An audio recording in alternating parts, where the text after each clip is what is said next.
La siguiente es una traducción literal de la publicación de la predicación del pastor John Piper del seminario Las Doctrinas de la Gracia con el tema Elección Incondicional de la sesión 5.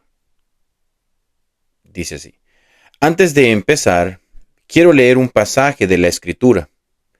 Lo pondré en la pantalla y la razón por la que quiero leerlo es porque hay una suposición fundamental detrás de tu capacidad para percibir las doctrinas de la soberanía de Dios en la salvación como buenas noticias. Y esa suposición es que el valor supremo en el universo es la gloria de Dios. No tú, no yo, no toda la humanidad, ni siquiera todo el universo junto. Por eso Jonathan Edwards, en su libro La naturaleza de la verdadera virtud, dijo que si amabas a todas las personas del planeta y a todo el universo tanto como pudieras amarlos, pero no amabas a Dios, serías infinitamente limitado y provinciano. Esa frase realmente me ayudó porque somos tan propensos a pensar primero en nosotros mismos, luego en nuestra tierra, luego en nuestro mundo, luego en nuestro sistema solar, luego en nuestra galaxia y después en nuestro universo como si fueran muy importantes. Y todo eso no es nada comparado con Dios. Hasta que no sientas eso, estas doctrinas no te parecerán atractivas. Así que para expresar eso bíblicamente, déjame comenzar leyendo un texto. Es casi un capítulo completo.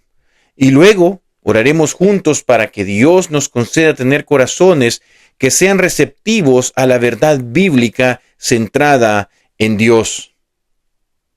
La razón por la que escogí tanto de este pasaje y no solo unos pocos versículos claves que reconocerás como relevantes para lo que acabo de decir, es por la yuxtaposición entre la ternura del pastor y la grandeza del Creador, lo cual nos sacude. Porque la mayoría de nosotros tendemos a elegir entre las cosas tiernas de la Biblia y las cosas grandes, pesadas, gloriosas y más duras. Pero un texto como este las entrelaza. El texto es Isaías 40, de los versículos 11 al versículo 31. Dice lo siguiente: Él apacentará su rebaño como pastor. En sus brazos recogerá los corderos. Los llevará junto a su pecho y guiará con ternura a las recién paridas. ¿Quién midió las aguas en el hueco de su mano y con su palmo determinó los cielos? ¿Quién juntó el polvo de la tierra en una medida y pesó los montes con balanza y las colinas con pesas? ¿Quién ha guiado al Espíritu del Señor o como consejero suyo le enseñó? ¿A quién pidió consejo para ser instruido? ¿Quién le enseñó el camino del juicio, le enseñó conocimiento o le mostró la senda de la inteligencia? He aquí que las naciones le son como una gota de agua que cae de un balde, y como un polvo menudo en la balanza son estimadas. He aquí que hace desaparecer las islas como polvo fino. Ni el Líbano bastaría para el fuego, ni todos sus animales para el sacrificio. Como nada son todas las naciones delante de él. En su comparación serán estimadas como cosa vana e inútil. ¿A qué, pues, haréis semejante a Dios? ¿O qué imagen le compondréis? El artífice funde la imagen, el platero la recubre de oro y le funde cadenas de plata. El pobre escoge para ofrecerle madera que no se corrompa. Se busca un hábil artífice para erigir una imagen que no se mueva. ¿No sabéis? ¿No habéis oído? ¿No os lo han dicho desde el principio? ¿No habéis sido enseñados desde que la tierra se fundó? Él está sentado sobre el círculo de la tierra, cuyos habitantes son como langostas. Él extiende los cielos como una cortina, los despliega como una tienda para habitar. Él convierte en nada a los poderosos y a los que gobiernan la tierra hace como cosa vana, como si nunca hubieran sido plantados, como si nunca hubieran sido sembrados, como si nunca su tronco hubiera tenido raíz en la tierra. Tan pronto como sopla en ellos, se secan, y el torbellino los lleva como rastrojo. ¿A qué pues me haréis semejante o me compararéis? Dice el Santo. Alzad en alto vuestros ojos y mirad. ¿Quién creó estas cosas? Él saca y cuenta su ejército. A todas llama por su nombre. Ninguna faltará. Tal es la grandeza de su fuerza y el poder de su dominio. ¿Por qué dices, Jacob, y hablas tú, Israel, mi camino está escondido del Señor y de mi Dios pasó mi juicio? ¿No has sabido? ¿No has oído que el Dios eterno es el Señor, el cual creó los confines de la tierra? No desfallece ni se fatiga con cansancio, y su entendimiento no hay quien lo alcance. Él da esfuerzo al cansado y multiplica las fuerzas al que no tiene ningunas. Los muchachos se fatigan y se cansan.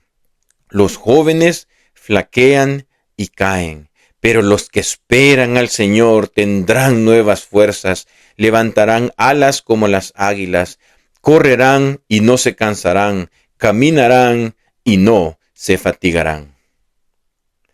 Lo primero que quiero hacer es un breve repaso, para no asumir que lo recuerdas, sino ayudarte a recordarlo. Comenzamos con este acrónimo en inglés que se llama TULIP, T-U-L-I-P. Depravación total, que es total depravity, elección incondicional, unconditional election, expiación limitada, limited atonement, gracia irresistible, irresistible grace, perseverancia de los santos, perseverance of the saints, por lo que estamos haciendo, pero en esta hora estamos haciendo el orden ITULP. Y lo que queremos decir con gracia irresistible es que la gracia soberana vence la resistencia. No que no pueda resistirla en absoluto, sino que no puede resistirla más tiempo del que Dios permite. Y luego Él puede conquistar tu resistencia. Comenzamos con este punto porque generalmente es donde primero experimentamos esta realidad. Aquí hay una historia sobre una joven de 20 y tantos años, hace varios años en Bethlehem, que quedó profundamente perturbada por un sermón sobre la elección. Era algo nuevo para ella, nunca había oído algo así, y quedó completamente impactada y muy inquieta por la idea de que a Dios le placiera salvar a alguien de manera soberana, unilateral, conquistando su voluntad, atrayéndolo hacia sí y venciendo su resistencia, de modo que la causa final y decisiva no fuera su propia voluntad, sino la voluntad de Dios. Simplemente no podía creerlo. Así que le dije, y por eso lo recuerdo también, ¿por qué no caminamos juntos a casa? Porque ella vivía un poco más abajo por la avenida 11 y yo vivía junto al cruzar el puente. Cuando todo terminó, ella se quedó un rato y mientras caminábamos le dije, lo que quiero que hagas es que mientras caminamos, me cuentes cómo fuiste salva. Solo cuéntame la historia de cómo te convertiste. Y fue una historia fascinante. Lo esencial fue esto. Ella es bastante alta. Probablemente mide 1,87 m y me dijo, cuando era niña ya era muy alta y me sentía muy acomplejada por eso. En 5º y 6º grado me sentía tan incómoda. Había crecido en un hogar cristiano, pero no estaba segura de ser realmente cristiana. Un día, mientras caminaba de regreso a casa desde la escuela, un grupo de chicas del otro lado de la calle comenzó a burlarse de mí por ser tan alta. Al principio me sentí horrible ser objeto de burla por compañeras de mi clase por ser tan alta. Y luego dijo, oré y el Señor me trajo a mi mente su amor por mí. Y sobre mí descendió una profunda confianza que Él era mi Salvador, mi Señor y mi amigo. No sé si fui salva en ese momento, pero fue la primera vez que experimenté a Dios como mi Salvador y supe que era su hija. Y le dije, eso es algo extraordinario para que le ocurra al corazón de una niña de 5º grado. ¿Hiciste que eso pasara? ¿Decidiste tú que eso iba a suceder? Solo quise insistir en lo hermoso que fue ese regalo para ella y no tuve que insistir mucho. Quiero decir, simplemente se derritió, se quebró y dijo, no, Dios simplemente apareció. Él lo hizo, simplemente me lo dio. Me aseguró que yo era suya, surgió dentro de mí. Yo no hice que me pasara, me sobrecogió desde adentro. Y yo simplemente le dije, todo mi calvinismo es solo un intento de honrar ese momento. Solo estoy tratando de comprender eso.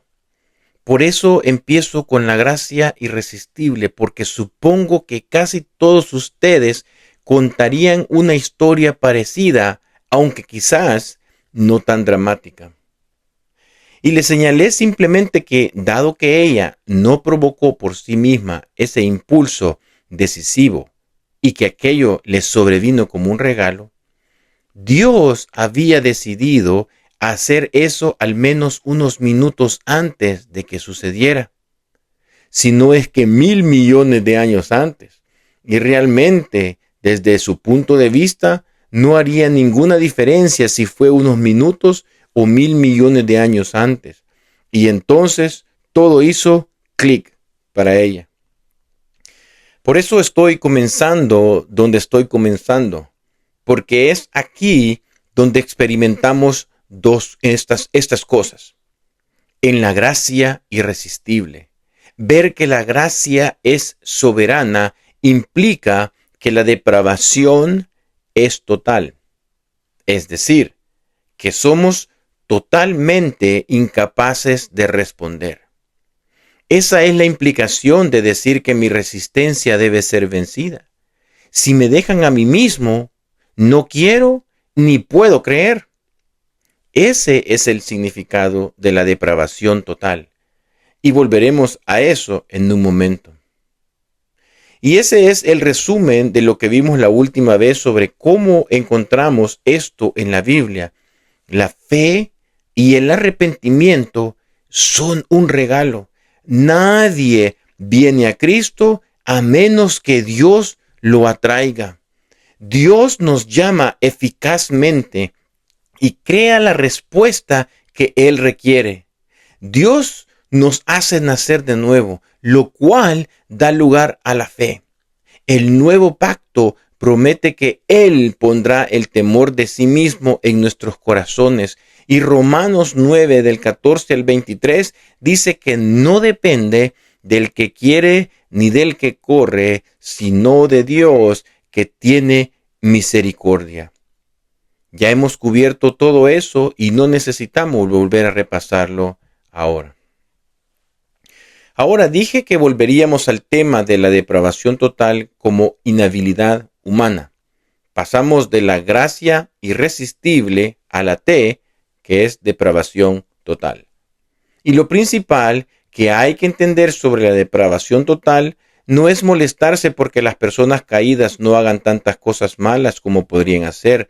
Y entonces surja la objeción, ¿por qué los llaman totalmente depravados? Lo principal que se requiere decir es esto. La depravación total significa que estamos tan depravados que no podemos hacer lo que debemos hacer. En ese sentido, es total. No es como si hubiera un 99% de esclavitud al pecado y un 1% de, entre comillas, ventana que, si eres lo suficientemente listo o lo suficientemente espiritual o lo suficientemente afortunado, puedes producir lo que se te requiere.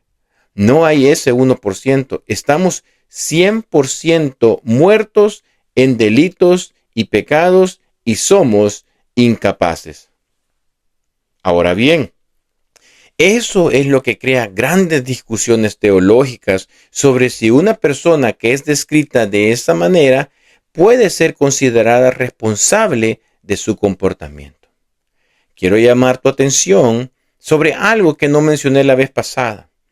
El libro de Jonathan Edwards, La libertad de la voluntad, The Freedom of the Will, puede ser el libro más importante fuera de la Biblia que se haya escrito sobre el problema de la voluntad humana en relación con la soberanía de Dios en la salvación. Así que, si realmente estás decidido a enfrentarte con este tema en el nivel más riguroso, ese es el lugar al que debes acudir.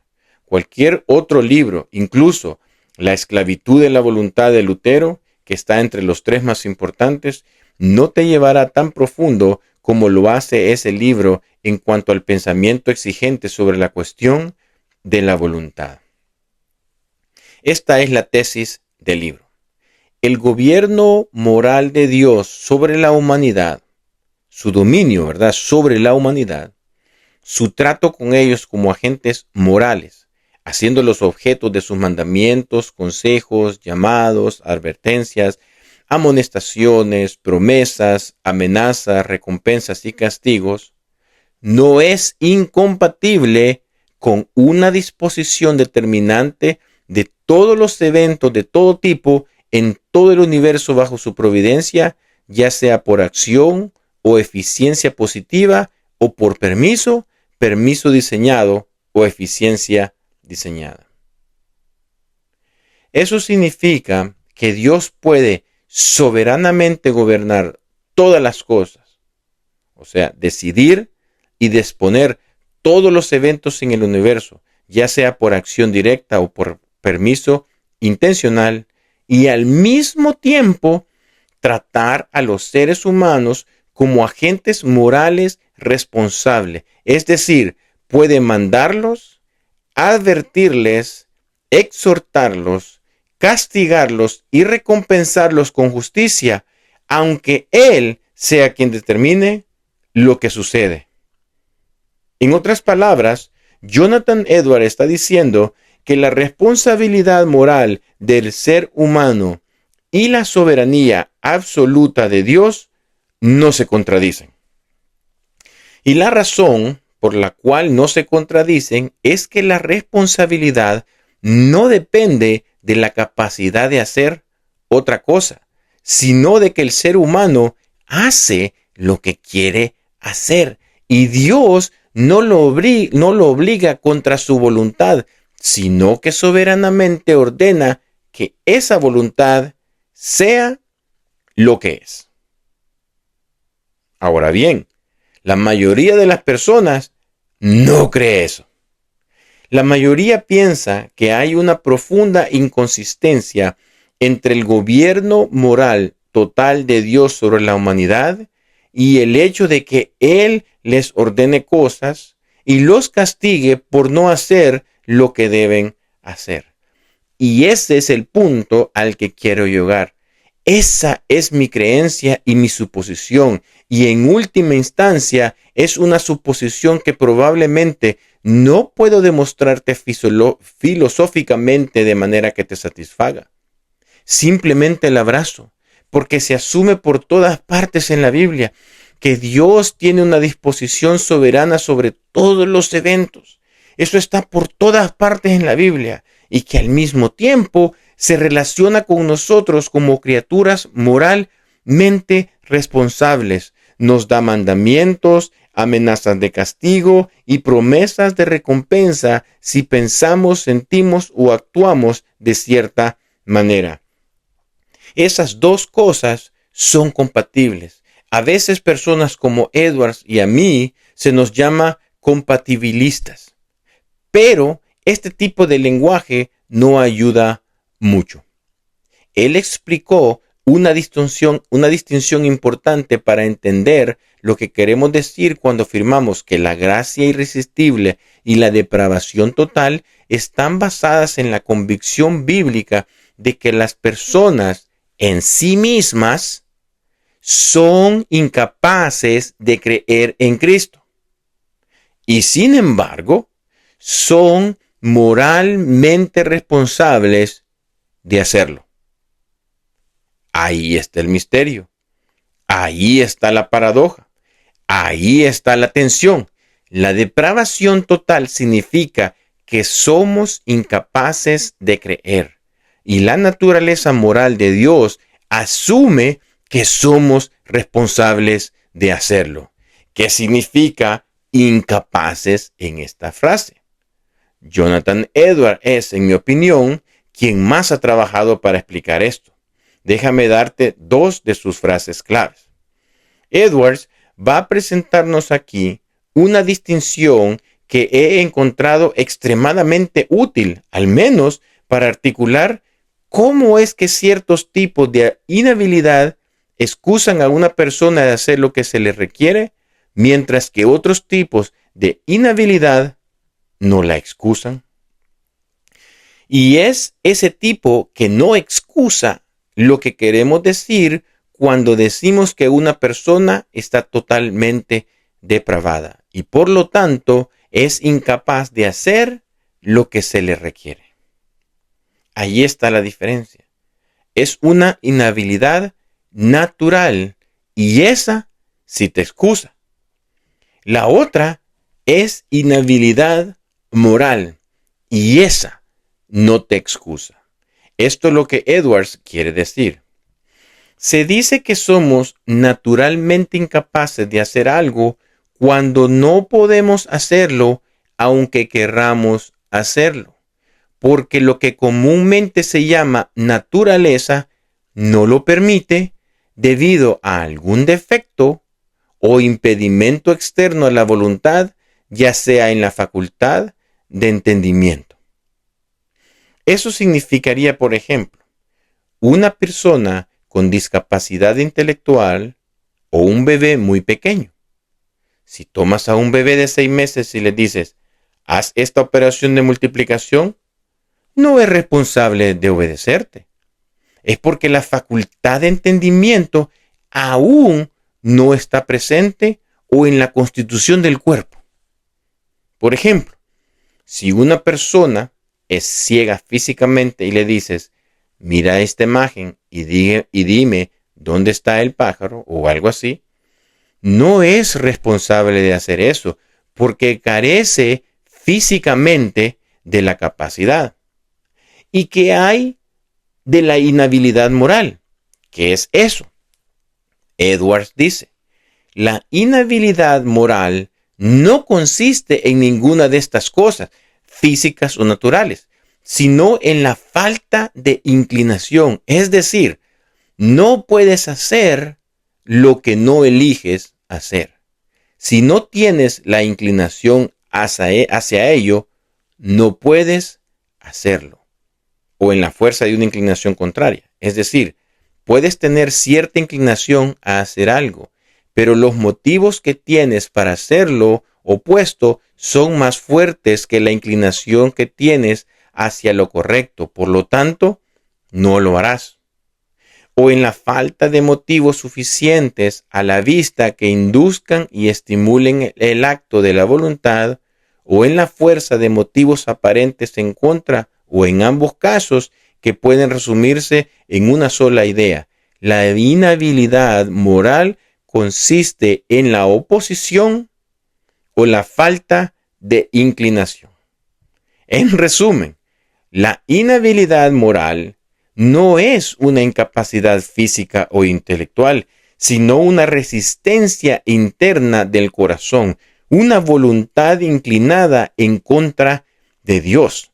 Es por eso que, aunque el ser humano no pueda venir a Cristo por sí mismo, sigue siendo responsable, no porque le falte la capacidad natural, sino porque su corazón no quiere. Ahora, dicho en términos sencillos, en lenguaje común, puedes amar tanto el mal que no puedes hacer el bien.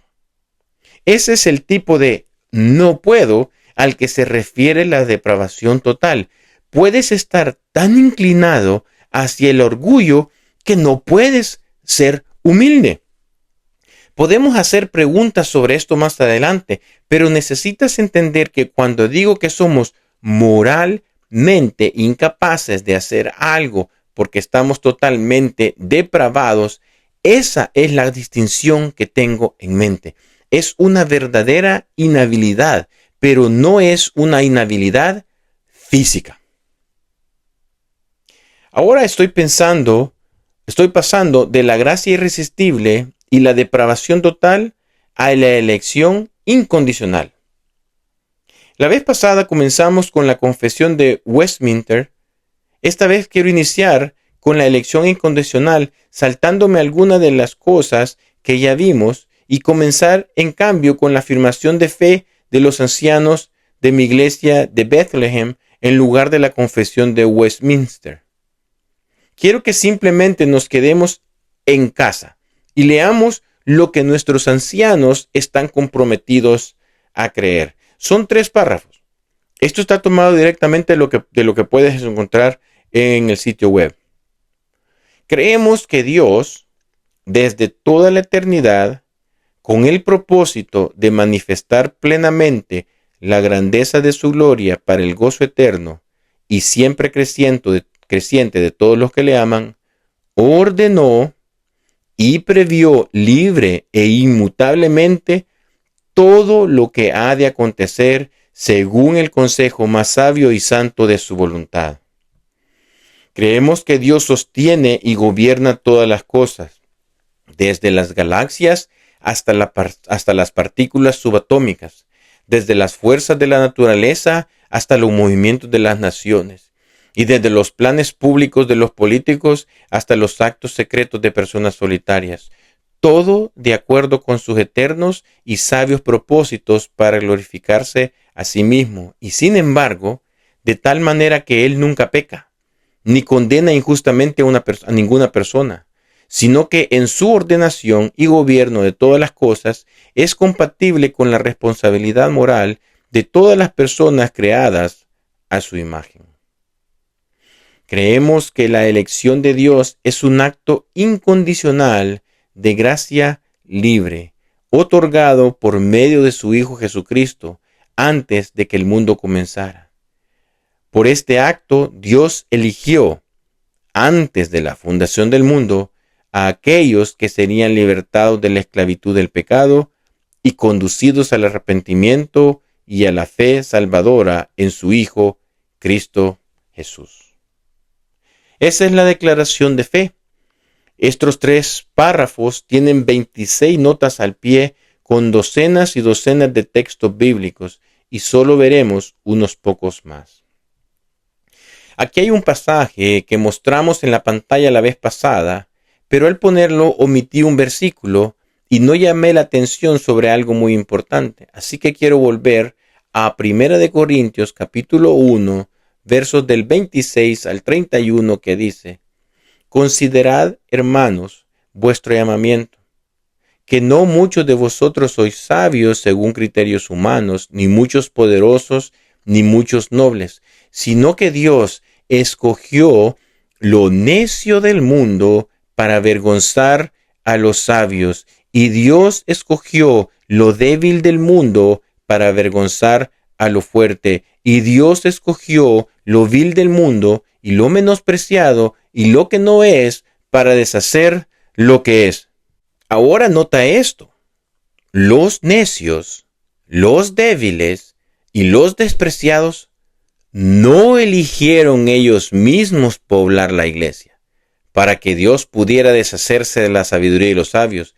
Fue Dios quien tuvo un diseño en cómo estaba reuniendo a su pueblo.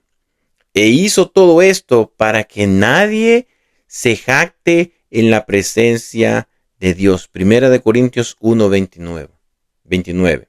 Eso fue lo que no destaqué la vez pasada. El propósito de la elección, o sea, que Dios elija, es derribar el orgullo del corazón humano que tiende a gloriarse. Ese es el punto de la elección. Él lo hizo para que ningún ser humano se gloríe delante de Dios. El diseño de Dios en la elección es impedir que tú te gloríes. Y luego continúa, mas por Él estáis vosotros en Cristo Jesús. 1 Corintios 1:30. Eso significa que Él te injertó en Cristo.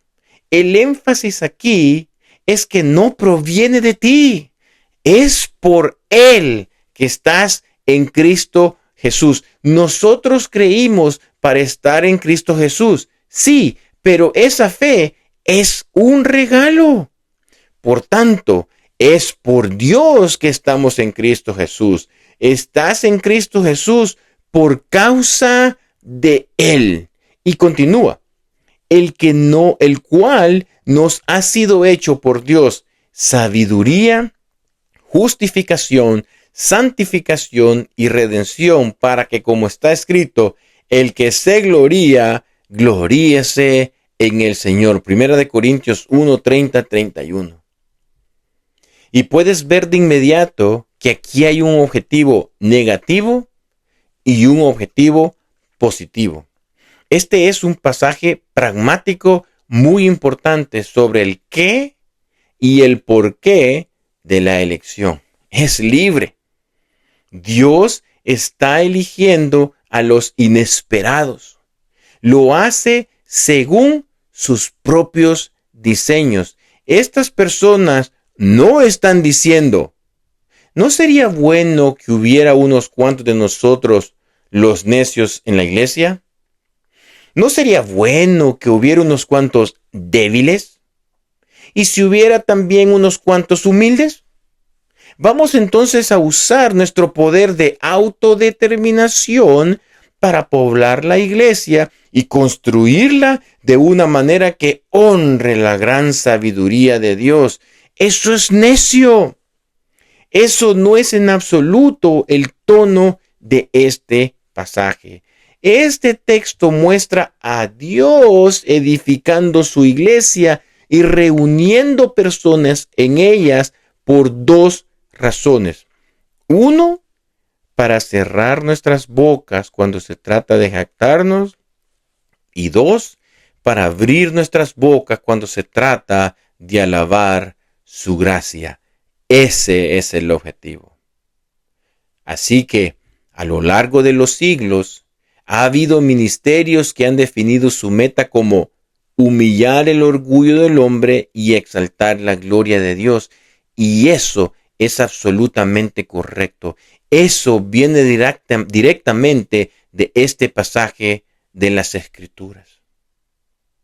Vamos a ver la elección que está descrita en el Evangelio de Juan. La vez pasada dedicamos algo de tiempo al Evangelio de Juan. Así que ahora pasaré rápidamente por alguno de estos puntos. Pero no puedo enfatizar lo suficiente cuán profundamente centrado en la doctrina de la elección está el Evangelio de Juan. El Evangelio de Juan es el libro que solemos dar a los nuevos creyentes porque es tan simple. De hecho, estaré predicando sobre él otra vez este domingo. Casi comencé mi sermón diciendo que Juan, ya sea en su evangelio o en sus epístolas, siempre opera al menos en dos niveles. Un nivel es de una simplicidad increíble, de modo que los niños pueden leer el evangelio de Juan y salir con un sentido de satisfacción. Básicamente entienden qué está ocurriendo aquí. Y otro nivel es profundamente asombroso en su teología. Si lees Primera de Juan, como lo haremos este domingo, te encuentras con: si Dios nos ha amado así, también nosotros debemos amarnos unos a otros. Primera de Juan 4:11. Eso es tan sencillo, absolutamente hermoso, glorioso y correctamente simple.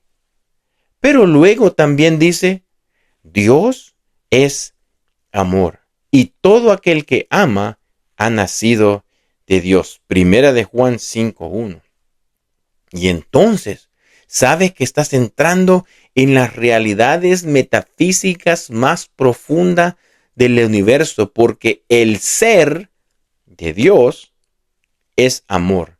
Y el nuevo mandamiento es nuestra conexión con esa realidad metafísica. Y eso debe manifestarse en cómo nos amamos unos a otros. Y estás tratando con algo a un nivel infinitamente más allá de lo que un niño de 6º grado podría captar. Así que quiero quedarme aquí unos minutos más porque necesitas sentir el asombro de cómo este evangelio trata el tema de la elección. Juan 17 dice: he manifestado tu nombre a los hombres que del mundo me distes. Tuyos eran y me los distes, y han guardado tu palabra. Versículo 6. Yo ruego por ellos, no ruego por el mundo, sino por los que me distes, porque tuyos son. Versículo 9. Ahí están. Todavía no eran de Cristo. Están a punto de convertirse en sus discípulos. Pedro, Jacobo, Juan y los demás son de Dios. Y Dios los toma y se los da a su Hijo. Eso es elección. Son de Dios. Esto es elección aquí. Fueron escogidos. Pertenecían a Dios antes de pertenecer a Jesús y luego llegaron a pertenecer a Jesús porque Dios se los dio. Juan 6:37 dice: todo lo que el Padre me da, vendrá a mí, y al que a mí viene, no lo echo fuera. Es el dar del Padre lo que produce que el discípulo venga a Jesús. Y esta es la voluntad del que me envió, que no pierda yo nada de todo lo que Él me da, sino que lo resucite en el día final. Versículo 39. Esa es la manera en que Juan habla sobre la elección. Juan capítulo 10, versos del 24 al 26, dice lo siguiente. Entonces los judíos lo rodearon y le dijeron: ¿hasta cuándo nos turbarás el alma? Si tú eres el Hijo de Dios, dínoslo claramente. Jesús le respondió: os lo he dicho y no creéis. Las obras que yo hago en nombre de mi Padre, ellas dan testimonio de mí, pero vosotros no creéis porque no sois de mis ovejas. Recuerdo la primera vez que leí eso, o una de las veces. Me impactó profundamente, porque es al revés de lo que yo pensaba. Yo pensaba: tú crees y entonces te conviertes en oveja. Pero Jesús dice: la razón por la que no creéis es porque no sois oveja. Mi mundo se estaba desmoronando. Eso es elección. Dios tiene ovejas. He predicado en años pasados en muchas conferencias sobre misiones usando este texto. Cuando estaba escribiendo mi libro, Que las naciones se alegren, eran estas verdades las que me tenían cautivado. Estaba viendo todas las conexiones entre amar la soberanía de Dios y ser un misionero radical en la frontera. Y si yo no voy, debo movilizar, debo levantar obreros, porque Jesús dice: también tengo otras ovejas que no son de este redil. A esas también debo traer, y oirán mi voz, y habrá un rebaño y un pastor. Juan 10:16. En otras palabras, el Padre me ha dado ovejas. Me dio 12 o me dio 70. Había 120 en el aposento alto cuando el Señor ascendió al cielo. No era un grupo grande, pero el Señor le había dado sus ovejas. Y Jesús decía constantemente: no se encierren en sí mismos. Ustedes calvinistas, no se atrevan a volverse cerrados. No piensen: nosotros los pocos elegidos y nadie más. Eso es condenable. Jesús está diciendo: tengo otras ovejas, búsquenlas, entreguen sus vidas por encontrarlas, vayan a todas partes y hablen mis palabras, porque mis ovejas oyen mi voz, y si no la oyen, no pueden responder. Así que vayan y díganla. David Livingstone está enterrado en la abadía de Westminster, y sobre su tumba están escritas las palabras de Juan 10:16. También tengo otras ovejas que no son de este redil. Él fue un gran explorador de África, y solo eso ya es una historia fascinante. El legado de su vida fue abrir paso a las rutas comerciales africanas para que el cristianismo podía avanzar. Y su tumba debería llevar como título, Tengo otras ovejas. Pero hay una historia aún mejor. La cuento en mi libro sobre misiones. Peter Cameron Scott nació en 1867 después de Livingstone, y Dios lo llamó desde su iglesia presbiteriana escocesa a ser misionero en África, y fue. De hecho, se convirtió en el fundador de la misión del interior de África, AIM, y contrajo fiebre, como casi todos en ese tiempo. Empacaban sus pertenencias en ataúdes porque muchos no sobrevivían. Así al menos podían ser enterrados dignamente cuando entregaban sus vidas por Jesús, hablando la palabra del pastor para que las ovejas pudieran oír. Enviaron a Scott de regreso a casa profundamente desanimado. Dios lo sanó y esta vez regresó y llevó consigo a su hermano John. Estaba tan animado y pensó, esta vez un hermano viene conmigo. Y su hermano murió.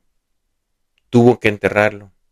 Y luego él volvió a enfermarse de malaria, aunque en esos días no sabían cómo llamarla. No había medicina como la que mi esposa y mi hija están tomando ahora durante 2 semanas después de volver a África para no contraer malaria. Ellos simplemente iban. Así que lo enviaron de regreso a casa nuevamente, devastado, desanimado y preguntándose, Dios, estoy tratando de servirte. Tú sigues permitiendo que me enferme y te llevaste a mi hermano. No lo entiendo. Y antes de rendirse, cuando ya estaba recuperado, entró en la abadía de Westminster y se paró frente a la tumba de David Livingstone, donde vio escrito, tengo otras ovejas que no son de este redil. Y pensó en cómo Jesús decía, a esas también debo traer. Voy a hacer esto. Y si no me dejas usarte a ti, usaré a otro. Pero voy a hacerlo. Voy a reunir a mis ovejas de todos los pueblos de la tierra. Y se animó, se fortaleció y volvió. Pasó el resto de su vida ahí. Fundó la misión del interior de África y dejó un tremendo legado. Estas enseñanzas, amigos, no son para discutir, son para morir con ellas. Son para hacer misiones con ellas. Aquí se nos dice de otra manera. Caifás, el sumo sacerdote, estaba tratando de evitar que la gente hiciera un escándalo con Jesús, porque pensaba que lo mejor era simplemente dejarlo morir. Y en Juan 11, del 50 al 52, dijo, nos conviene que un solo hombre muera por el pueblo y no que toda la nación perezca. Esto no lo dijo por su propia cuenta, sino que como era sumo sacerdote aquel año, profetizó que Jesús había de morir por la nación, y no solamente por la nación, sino también para reunir en uno a los hijos de Dios que estaban dispersos. En otras palabras, tengo otras ovejas. Llámalas hijos de Dios, llámalas escogidos, llámalas ovejas. Las tengo, las reuniré. Tendré un pueblo global de toda tribu, lengua y nación. El Señor también le dijo a Pablo una noche por medio de una visión cuando estaba desanimado y con miedo. No temas, sino habla, y no calles, porque yo estoy contigo, y nadie pondrá sobre ti la mano para hacerte mal, porque yo tengo mucho pueblo en esta ciudad. Hechos capítulo 18 del 9 al 10. Ahí estás tú, haciendo evangelismo en un lugar difícil. Hay amenazas, estás desanimado. ¿Y qué te dice el Señor en medio de la noche para que sigas adelante? Lo que le dijo a Pablo, tengo un pueblo aquí, tengo ovejas aquí, tengo hijos de Dios aquí, mis ovejas oyen mi voz, por lo tanto, no te calles, abre tu boca. Puede que responda un carcelero, puede que responda una tal Lidia, puede que responda una muchacha endemoniada. Ahí hay una iglesia. Aquí está Lidia. Entonces una mujer llamada Lidia, vendedora de púrpura de la ciudad de Tiatira, que adoraba a Dios, estaba oyendo. Y el Señor abrió su corazón para que estuviera atenta a lo que Pablo decía. Hechos 16:14. Eso es lo que le sucede a las ovejas. Amén.